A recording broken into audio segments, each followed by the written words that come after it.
Hello student. आज हम पढ़ने जा रहे हैं क्लास 10th का first chapter a letter to God, जो आपकी बुक फर्स्ट फ्लाइट से लिया गया है। और इसके लेखक हैं G.L. फ्यूंटेस, जिनका पूरा नाम है ग्रिगोरियो लोपेस वाई फ्यूंटेस, जो कि एक मैक्सिकन राइटर भी थे, नॉवलिस्ट भी थे और जर्नलिस्ट भी थे। तो ये तो बात हो गई इसके ऑथर की।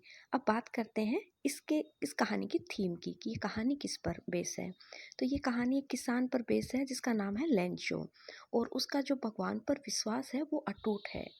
और क्या भगवान उसकी हर डिमांड को पूरी करते हैं और क्या भगवान उसका विश्वास बनाए रखते हैं, इन सब क्वेश्चन की आंसर के लिए हमें ये स्टोरी पढ़नी पड़ेगी। So let's start this story. The house, the only one in the entire valley, sat on the crest of a low hill. एक ही घर था उस पूरी घाटी में, जो कि कहाँ पर था, एक छोटी सी पहाड़ी के सबसे ऊपर वाले सिरे पर। From this height one could see the river and the field of ripe corn dotted with the flowers that always promised a good harvest. और वो जो ऊंचाई थी उस हिल की, वो इतनी थी कि उसके ऊपर खड़ा होकर कोई भी इंसान बहती हुई नदियों को या पकी हुई फसलों को देख सकता है, या फिर उन फ्लावर्स को देख सकता है जो ये प्रॉमिस करते हैं कि इस बार जो फसल है वो बहुत अच्छी होने वाली है। The only thing the earth needed was a downpour or at least A shower. अब बस एक ही चीज़ की इस धरती को ज़रूरत थी, और वो थी बारिश या फिर बौछार। Throughout the morning, Lancho, who knew his field intimately, had done nothing else but see the sky toward the northeast. इसी दौरान क्या होता है कि एक सुबह Lencho, who knew his field intimately, जो अपने फील्ड्स में जा रहा होता है, had done nothing else but see the sky toward the north east. वो खेत में जाकर करता कुछ नहीं है, बस अपने आसमान की ओर देखता है, वो भी नॉर्थ ईस्ट की साइड में, यानी उत्तर पूर्व की साइड में। Now we are really going to get some water woman. और वो एक महिला को कहता है कि बस अब बारिश होने वाली है। The woman who was preparing supper replied yes God willing. और वो जो औरत जो कि खाना बना रही थी, देखिए स्टूडेंट, सपर होता है रात का खाना, तो वो वापस उसको आंसर करती है कि हाँ भगवान ने चाहा तो। The older boys were working in the field. और जो बड़े वाले लड़के थे उसके, वो तो फील्ड में काम कर रहे थे, while the smaller ones were playing near the house. और जो छोटे वाले थे वो क्या कर रहे थे, घर के पास खेल रहे थे। और तब तक खेल रहे थे जब तक कि until the woman called them all, जब तक कि उस औरत ने उन सबको घर पर नहीं बुलाया। कम फॉर डिनर, और उसने आवाज़ लगाई कि चलो सब आ जाओ खाना खाने के लिए। It was during the meal that, और जब वो खाना खा रहे थे उसी दौरान, just as Lencho had predicted, कि वो जो लेंचो था उसने भविष्यवाणी की, big drops of rain began to fall, कि अब बड़ी बड़ी जो बारिश की बूंदें हैं वो गिरने वाली है। In the north east huge mountain of cloud could be seen approaching. और जैसे अपन उत्तर पूर्व की तरफ उन्होंने देखा, तो देखा कि उन्होंने कि वो पूरा जो माउंटेन था वो पूरी तरह क्लाउड से भरा हुआ था। द एयर वॉज फ्रेश, हवा एकदम ताज़ा थी, एंड स्वीट, और बड़ी ही प्यारी थी। The man went out for no other reason than to have the pleasure of feeling the tan on his body. और वो जो आदमी था वो जल्दी से बाहर निकलता है, और कोई दूसरा कारण नहीं था घर से बाहर निकलने का, एक ही कारण था कि वो अपने शरीर को उस बारिश का आनंद दिलवाना चाहता था। And when he return he exclaim, और जब वो लौटा तो वो चिल्लाता है, these are not rain drops falling from the sky, कि ये कोई बारिश की बूंद नहीं है जो आसमान से गिर रही है, दे आर न्यू कॉइन्स, ये तो नए सिक्के हैं, मतलब पैसे हैं। The big drop are 10 cent pieces and the little ones are 5। और वो कहता है, खुश होकर बोलता है कि ये जो बड़ी बड़ी बूंदें गिर रही है ना बारिश की, ये तो है 10 सैंड पीस, और जो छोटी छोटी बूंदें गिर रही है वो है 5 piece. With a satisfied expression, he regarded the field of ripe corn with its flowers. अब वो अपनी बड़ी ही संतुष्ट नज़रों से देखता है कि वो जो खेत था उसमें जो मक्के लगे थे वो एकदम अच्छे से पक गए थे, क्योंकि उन पे फ्लावर्स आ गए थे, उन पे फूल आ गए थे। Draped in A curtain of rain, और वो पूरी तरह उनके ऊपर बारिश की एक चादर बिछ गई थी। But suddenly a strong wind began to blow. लेकिन अचानक से क्या होता है कि वो जो हवा होती है वो तेज़ चलने लगती है। Along with the rain very large hailstone began to fall. और अचानक से क्या होता है कि बारिश के साथ साथ बड़े बड़े ओले भी गिरने लग जाते हैं। हेलस्टोन्स का मतलब होता है स्टूडेंट ओले गिरना। These truly did resemble new silver coins, the boys exposing themselves to the rain. अब सही कहा जाए तो वो जो इतने बड़े थे वो ओले, कैसे लग रहा था जैसे कोई चांदी के सिक्के उछल उछल कर गिर रहे हो। और वो जो लड़के थे वो सब दौड़ते हैं बाहर। Rain out the collect frozen pearls. और क्यों दौड़ते हैं वो बाहर? वो जो फ्रोजन पर्ल्स थे यानी वो जो ओले थे उन्हें कलेक्ट करने के लिए, उन्हें इकट्ठा करने के लिए वो सब दौड़ते हैं। It is really getting bad now exclaimed the man. लेकिन अब उस आदमी को थोड़ी थोड़ी चिंता सताती है। वो कहता है कि नहीं नहीं, ये तो गलत काम हो गया। I hope it passes quickly. मैं ये आशा करता हूँ कि अब ये बारिश है वो जल्दी से बंद हो जाए। It did not pass quickly. अगर ये जल्दी से नहीं गई। For an hour the hail rain on the house, the garden, the hillside, the cornfield, on the whole valley. लेकिन होता क्या है कि वो जो बारिश होती है वो जल्दी नहीं गई। 1 घंटे के अंदर अंदर ही क्या होता है कि वो जो ओले गिर रहे थे वो पूरी तरह घर के ऊपर छा जाते हैं। पूरा गार्डन जो उनका बगीचा था वो पूरी तरह ओलों से भर जाता है। द हिल साइड, पूरी जो एरिया थी हिल की वो भर जाती है। द कॉर्न फील्ड, और वो जो मक्के का खेत था वो भी पूरी तरह ओलों से भर जाता है। ऑन द होल वैली, और इस तरह जो पूरी घाटी थी उस पर सफ़ेद चादर बिछाती है। द फील्ड वॉज वाइट, पूरी तरह खेत है वो सफ़ेद हो जाता है। As if covered with salt, ऐसे लगता है मानो कि पूरा खेत है उसमें नमक की चादर बिछा दी गई हो। Not a leaf remain on the trees. अब होता क्या है कि एक पेड़ के ऊपर एक भी पत्ती नहीं बचती। The corn was totally destroy, वो जो मक्के की खेती थी वो पूर्णतया खराब हो जाती है। The flowers were gone from the plants, सारे के सारे फूल थे वो उन पौधों से अलग हो जाते हैं, मतलब झड़ जाते हैं। Lencho soul was filled with sadness. अब लेंचो की जो आत्मा थी वो पूरी तरह से उदास हो जाती है, मतलब वो रोने लगता है। When the storm had passed, और जब वो तूफान चला जाता है, he stood in the middle of the field, तो वो अपने खेत के मिडल में जाकर खड़ा होता है। And said to his sons, और अपने बेटों को कहता है, a plague of locusts would have left more than this, the hail was left nothing. तो वो अपने बेटों को कहता है कि एक बार के लिए अगर लॉक्टस क्या होता है कि जैसे टिड्डियों का दल होता है उन्हें कहा जाता है कि अगर एक बार टिड्डियों का दल भी अगर किसी खेत पर हमला कर देता है तो कुछ ना कुछ तो ज़रूर बच जाता है, लेकिन इस बारिश ने तो कुछ भी नहीं छोड़ा। The hail has left nothing, लेकिन इन ओलों ने कुछ भी नहीं छोड़ा। This year we will have no corn, इस साल हमें कोई भी मक्के नहीं मिलेंगे। That night was a sorrowful one, और इस तरह वो जो रात थी वो बहुत ही दुखी रात थी। All our work for nothing, हम सब लोगों ने कितना काम किया लेकिन सब कुछ व्यर्थ रहा। There is no one who can help us, अब ऐसा कोई इंसान नहीं है जो हमारी सहायता कर सके। We will all go hungry this year, और इस साल हम सब लोगों को भूखा ही रहना पड़ेगा। But in the hearts of all who lived in that solitary house in the middle of the valley, there was a single hope, help from God. लेकिन उस वैली में, उस घाटी में, वो जो एक अकेला जो घर था, उस घर में रहने वाले लोगों के दिलों में एक आशा जरूर थी, और वो आशा किससे थी? वो आशा थी भगवान से, कि उन्हें भगवान की मदद तो ज़रूर मिलेगी। Don't be so upset even though this seem like a total loss, remember no one dies of hunger. तो वो जो वुमेन होती है, वो जो औरत होती है, वो कहती है कि इतना उदास होने की ज़रूरत नहीं है। मैं मानती हूँ कि हम सब कुछ खो चुके हैं, हम सब कुछ गंवा चुके हैं, लेकिन एक बात हमेशा याद रखना कि कोई भी भूख से नहीं मरता। That's what they say, no one dies of hunger. इसीलिए सब कहते हैं कि कोई भूखा नहीं मरता। All through the night Lencho thought only of his one hope. अब पूरी रात लेंचो है वो बस अपनी एक लास्ट, उसकी जो आशा थी उसके बारे में ही सोचता रहा, और वो आशा किसकी थी? द हेल्प ऑफ गॉड, कि वो भगवान उसकी ज़रूर मदद करेगा। Whose eyes had been instructed see everything, उसे पता था कि भाई उसकी जो आँखें हैं उससे वो सब कुछ देखता है। Even what is deep in one's conscience, और यहाँ तक कि ईश्वर वो भी देख सकता है कि एक इंसान की अंतरात्मा में क्या चल रहा है। कॉन्साइंस का मतलब होता है अंतरात्मा।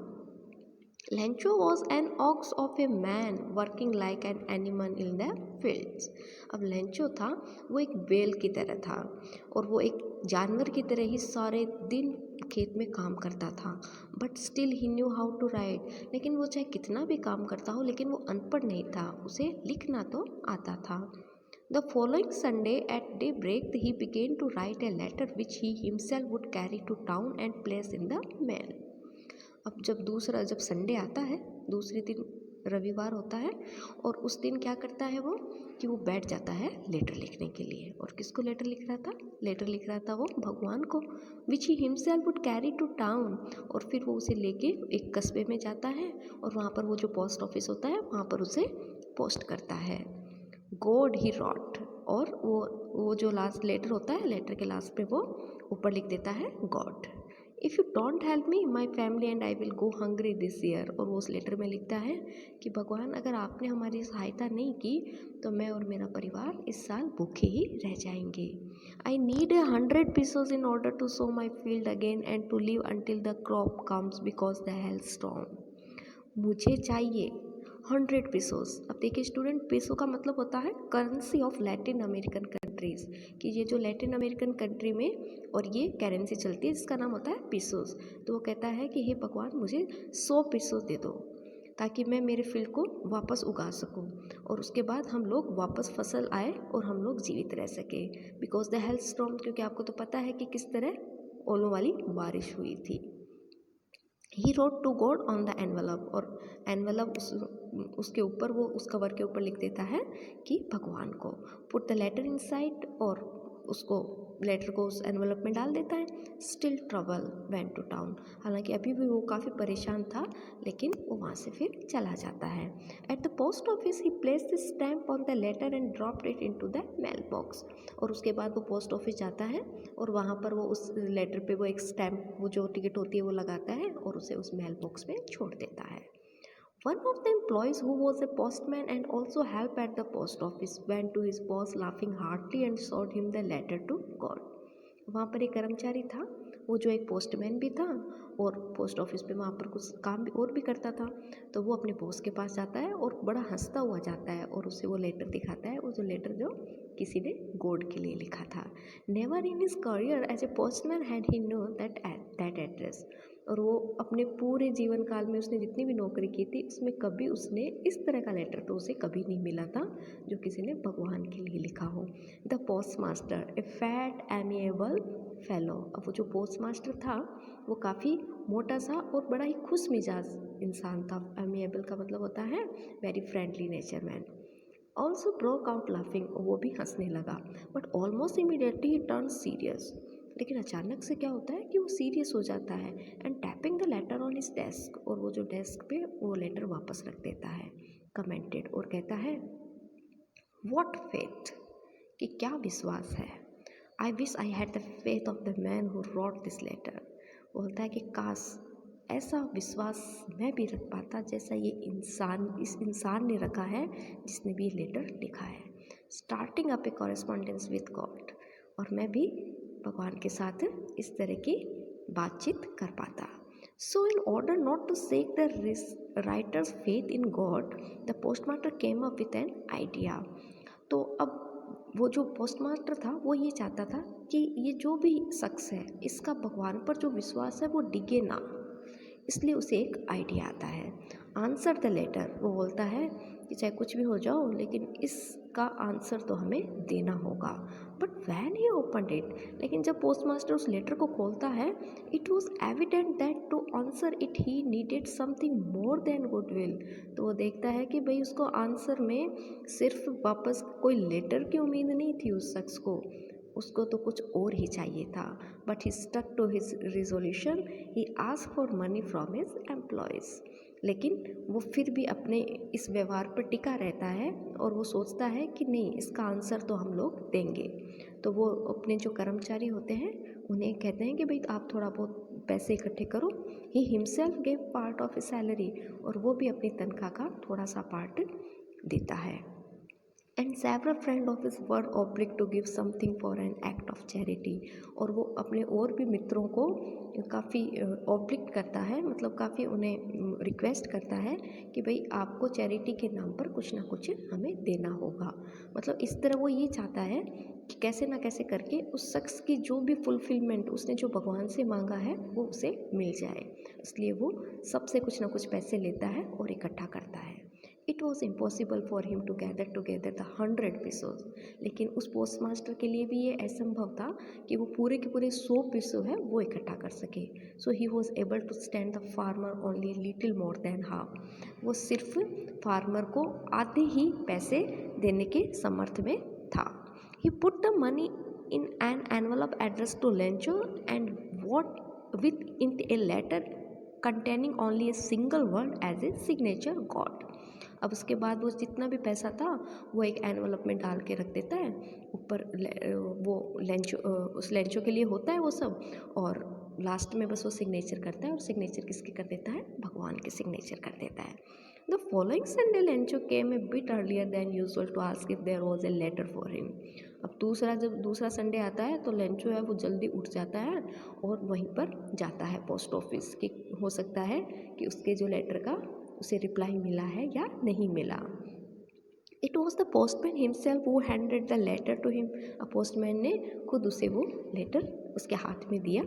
While the postmaster, experiencing the contentment of a man who has performed a good deed, looked on from his office, और जबकि वो जो पोस्ट मास्टर था वो काफ़ी दूर से अपने ऑफिस से बैठा बैठा और उस इंसान को देखता है जिसने ये इतना अच्छा काम किया था। Lencho shot not the slightest surprise on seeing this money. अब लेंचो ने जैसे ही पैसे देखे तो वो बिल्कुल आश्चर्य उसे नहीं हुआ, क्योंकि भाई उसे भगवान पर भरोसा था। उसे ऐसे लगा कि हाँ भाई भगवान ने पैसे भेजे हैं। सच वॉज हिज कॉन्फिडेंस, सच में उसका जो कॉन्फिडेंस था भगवान के लिए वो लाजवाब था। But he became angry when he counted the money, लेकिन वो बहुत नाराज़ हो जाता है जब वो पैसों को काउंट करता है। God could not have made a mistake, और वो बोलता है कि भाई भगवान है वो कभी भी गलती नहीं कर सकता। Nor could he have denied Lencho what he had requested, और ना ही जो लेंचो ने रिक्वेस्ट की थी उसे वो मना कर सकता था। Immediately Lencho went up to the window to ask for paper and ink. अचानक से क्या होता है, तुरंत लेंचो है वो वापस विंडो के पास जाता है और उसे कहता है कि मुझे एक पेपर और वो एक पेन दो। On the public writing table, और वहाँ पर वो जो पब्लिक राइटिंग टेबल होती है उस पर खड़ा खड़ा ही स्टार्टेड टू राइट, वापस लिखना वो स्टार्ट करता है। With much wrinkling of his brow, लेकिन इस बार उसकी जो भौहें थी वो एकदम तनी हुई थी। Caused by the effort he had to make to express his ideas, क्योंकि ताकि वो जो लिखना चाह रहा था भगवान को उसको वो आराम से लिख सके। When he finished he went to the window to buy a stamp, और जब उसने लेटर पूरा लिख दिया तो उस विंडो के ऊपर गया और एक स्टैम्प उसने खरीदा, which he licked and then affix to the envelope with a blow of his fist. और उसके बाद उसने क्या किया, उस जो टिकट थी उसे उसको चिपका कर और उसके ऊपर मुक्के से एक दो बार मारा ताकि वो एकदम अच्छे से उस एनवेलप पर चिपक जाए। The moment the letter fell into the mail box the post master went to open it, और जैसे ही वो उसे चला गया उसके बाद उसने उसको मेल बॉक्स को में उस लेटर को डाल के वो वहाँ से चला गया। तो उसके जाते क्या हुआ, पोस्ट मास्टर गया और वापस उसने मेल बॉक्स में से वो लेटर निकाला और पढ़ा। और उसमें क्या लिखा था उस लेटर में student, it said God of the money that I asked for only 70 pesos reached me, कि भगवान आपने मुझे जो भी मनी भेजी है, जो भी पैसा भेजा है वो मेरे तक सिर्फ 70 पैसों आया है। सेंड मी द रेस्ट, बाकी बचे हुए पैसे भी मुझे भेजो। Since I need it very much, क्योंकि मुझे इसकी बहुत ज़रूरत है। But don't send it to me through the mail, लेकिन इस बार मुझे इन लोगों के द्वारा मत भेजना, मतलब इस मेल में मत भेजना। Because the post office employees are a bunch of crooks, क्योंकि ये जो पोस्ट ऑफिस के जितने भी कर्मचारी हैं ये सारे के सारे नकारा और बदमाश हैं, मतलब ये सारे के सारे क्रुक्स हैं, लैंचो। और लास्ट में उसने लिखा लैंचो, मतलब वो कहना ये चाह रहा था कि ये जो कर्मचारी है इन्होंने ये जो 75 पैसे तो बेच दिए और बाकी के बचे हुए जो पैसे थे वो इन लोगों ने रख लिए। तो इस डाउट की वजह से वो वापस लेटर लिखता है और कहता है कि भगवान इस बार इन कर्मचारियों के हाथ में मत देना, वरना ये वापस निकाल लेंगे, क्योंकि ये जो कर्मचारी हैं ये सारे के सारे बंच ऑफ क्रुक्स हैं। और इस तरह ये जो चैप्टर है स्टूडेंट ये ख़त्म हो जाता है। और ये एक शानदार स्टोरी थी एक इंसान की जिसका भगवान पर जो विश्वास था वो असीम था, असीमित था। अगर आपको ये स्टोरी अच्छी लगी तो मेरे वीडियो को लाइक करना, सब्सक्राइब करना। Thank you.